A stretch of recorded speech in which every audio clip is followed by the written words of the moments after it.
My name is Allison. I'm the Programs Outreach and Youth Services Manager here at Monterey County Free Libraries. Thank you for joining me today for another episode of Book Chat. Today I am going to be chatting with you about Thomas Harris's best-selling novel, The Silence of the Lambs.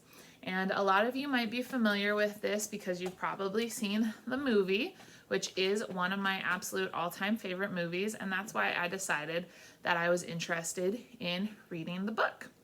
So for those of you who are not familiar with the basic plot of Silence of the Lambs, the story revolves around FBI student Clarice Starling, and she has been asked by one of her superiors to help out with a case. At first, it's just that they want a psychological profile of a serial killer who is in jail named Hannibal Lecter, and Hannibal Lecter is in jail for killing and eating people. Through her interview with Dr. Lecter lets on that he knows a little bit about a case that is happening right now with a suspect they have named Buffalo Bill, and Buffalo Bill is kidnapping and skinning young women, and they are trying to catch him. So Clarice becomes involved with the hunt for Buffalo Bill, and her relationship with Dr. Lecter helps to fuel that investigation. So it is obviously, from the content, very dark in terms of the crimes that we're dealing with. It is a psychological thriller, I would say, but it's not light reading. It's very heavy material, very dark material. I don't know what that says about me, that I love it, but there we have it. I've always been really drawn into psychological thrillers and horror movies, and I have loved Silence of the Lambs since I was a teenager, so I thought it was about time that I read the book. I was very interested to see all of the similarities between the book and the movie. The movie followed along fairly well with the plot line of the book, and there was a lot of dialogue that was lifted straight from the book into the movie. Some classic lines like "I ate his liver with some fava beans and a nice Chianti" have been changed slightly, so it's not Chianti that he says in the book, it's a different type of wine. One of my favorite lines, if you're familiar with the movie, is when Hannibal Lecter is meeting Senator Martin, and he says, "Oh, Senator, love the suit," and that's in the book, so I appreciated that. There's a lot more in the book that's not in the movie. For instance, there are a lot more scenes where they dive into one of Buffalo Bill's recent kidnappings. They go into her apartment, they look through her stuff a little bit more, you learn a little bit more about her.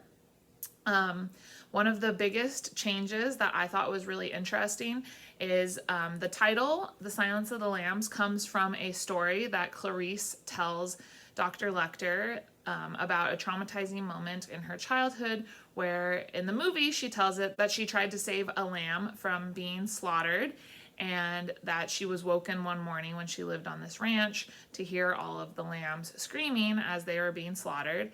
And Dr. Lecter proposes that she is so fixated on solving these cases because she thinks that if she helps these people, the lambs will stop screaming in her sleep. So that's where the title comes from. And in the book, there's actually a much more drawn out story that involves a horse, and it actually has a somewhat happy ending where the horse that Clarice is trying to run off with actually survives. There is a lamb involved, obviously, but I'm not going to give too much away because I found that really interesting to read. So I want to save some of those little nuggets for you if you decide to read this book. What I thought was most interesting was that while I liked this book, I felt that it lacked a little bit of the suspense that was built up in the movie.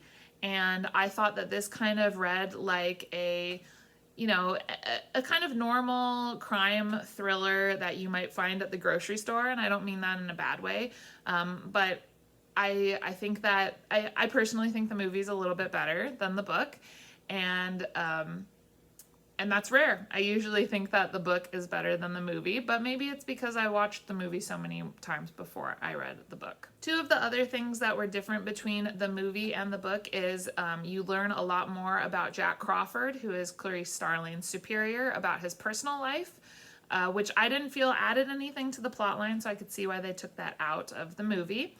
And one of the biggest things that you learn is how Dr. Lecter gets the metal pieces that he needs to undo his handcuffs at one point, a very suspenseful point in the book that I feel is not really thoroughly explained in the movie, and has always been a point in the movie that I'm like, well, how did he actually get that piece to undo the handcuffs? So they go into a lot more detail about that.